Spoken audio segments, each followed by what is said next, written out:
Class में। ये class होने वाला है बायोलॉजी क्लास 12 का चैप्टर नंबर 6।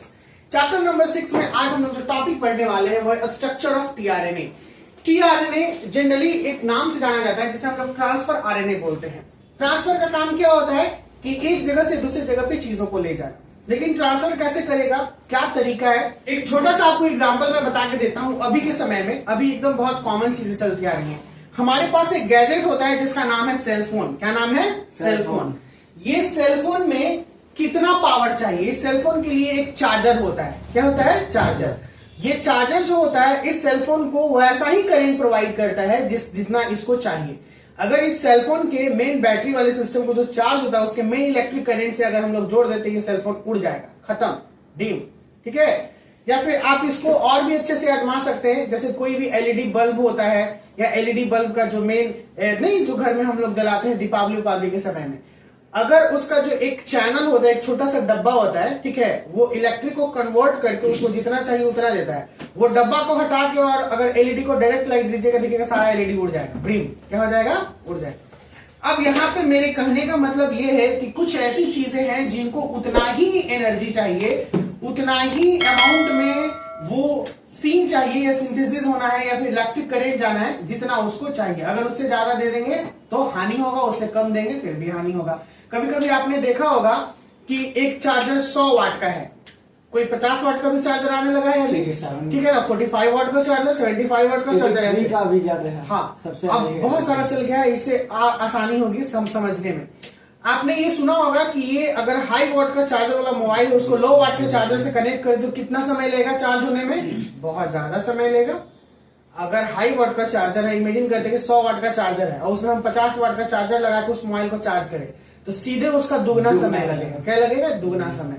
यही चीज है, तो जिसको जितना अमाउंट में एनर्जी चाहिए वो चाहिए, तो इसको चाहिए इतना एनर्जी। तो इस एनर्जी को कन्वर्ट करने के लिए एक चार्जर होता है जिसको हम लोग बोलते हैं अडेप्टर। क्या बोलते हैं? अडेप्टर। चार्जर का एक नाम और है अडेप्टर, यानी उस करंट को अडेप्ट करके वैसा ही चीज देना जो उस मोबाइल के लिए इसेंशियल जरूरी होता है, एनर्जी। सेम चीज यहाँ पे ये टीआरएनए द अडेप्टर मॉलिक्यूल करता है। क्या करता है? TRNA adapter molecule. देखिए ये जो मैंने समझाया ना आपको, यही चीज यहाँ पर लिखेगा और ध्यान से सुनना है कि करना क्या है इसे और ये करता क्या है। टीआरएनए मॉलिक्यूल अपीयर्स लाइक अ क्लोवर लीफ। मैंने बताया कि अभी क्लोवर लीफ के जैसा दिखता है इस प्रकार से, ठीक है, ऐसा। बट इन एक्चुअल स्ट्रक्चर, लेकिन एक्चुअल स्ट्रक्चर में इन्वर्टेड एल के जैसा दिखेगा। ये देखिए, ये है, इसको बोलते हैं inverted L. The tRNA is a compact molecule which look like inverted L. Okay, the tRNA has 3 loop. इसके 3 लूप होते हैं, ठीक ना। एन एंटीकोडोन लूप, सबसे पहला लूप को क्या बोला गया? Anticodon loop has base complementary to the codon. ये इसको base complementary to the codon, codon का बेस कंप्लीमेंट्री जो होता है, बेस वाला भाग रखता है, इसके पास है। An anticodon loop that has base complementary to the codon. Second है एन अमीनो एसिड एक्सेप्टर, ठीक है, and to which binds of the amino acid, जो अमीनो एसिड्स को बाइंड किया।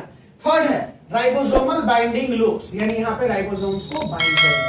यानी 3 लूप पाए गए इसे। किसके कितने लूप पाए गए? 3। पहला एंटीकोडोन लूप। तो एंटीकोडोन लूप क्या होगा? एंटीकोडोन यानी कोड का एंटी हो जाता है। इट्स मीन ये जो बेस कंप्लीमेंट्री होगा, जो बेस है इसका कंप्लीमेंट्री का मतलब उल्टा है ना, कंप्लीमेंट्री का मतलब उल्टा।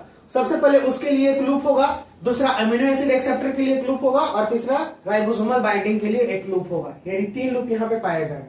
काम क्या है इसका और आगे समझिएगा। TRNA are specific for each amino acid. ये टीआरएनए जो होता है हर एक अमीनो एसिड्स के लिए ये स्पेसिफिक होता है, यानी खास होता है।